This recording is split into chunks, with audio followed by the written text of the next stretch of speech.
नमस्कार सभी को। Questions on Advaita Vedanta mini series में आपका स्वागत। तो चलिए हम और एक प्रश्न लेते हैं। Can we say that since the cognition of the world is not sublated at any point, like in the case of dream, hence the world is real? तो अभी वेदांत में कहा जाता है कि ये जगत जो है ये एक स्वप्न की तरह है। तो जैसे स्वप्न सत्य नहीं है, जगत भी सत्य नहीं है।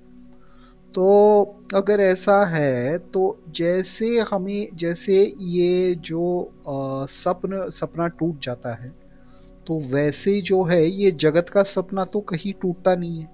हमें ऐसी कोई स्थिति नहीं दिखाई देती जहाँ पर हम कहते हैं कि हाँ, वास्तव में ये कुछ नहीं है के। तो इसलिए क्या हम ये कह सकते हैं कि जगत सत्य है लेकिन स्वप्न की तरह नहीं है?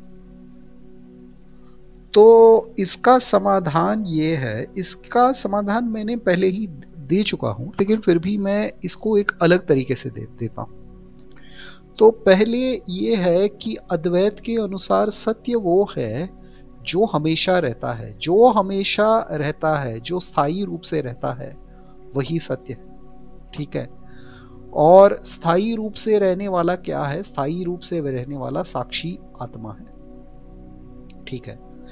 और जगत जो है, जगत में सारे के सारे जो वस्तुएं दिखती है वो अस्थायी रूप है, वो बदलते रहते हैं, और जो बदलता रहता है वो सत्य नहीं है। इसलिए सपने की तरह ये टूटे भी नहीं फिर भी सत्य होगा, ये हम नहीं कह सकते, क्योंकि सत्य वही है जो तीनों कालों में बदला ना जाए, वही सत्य है।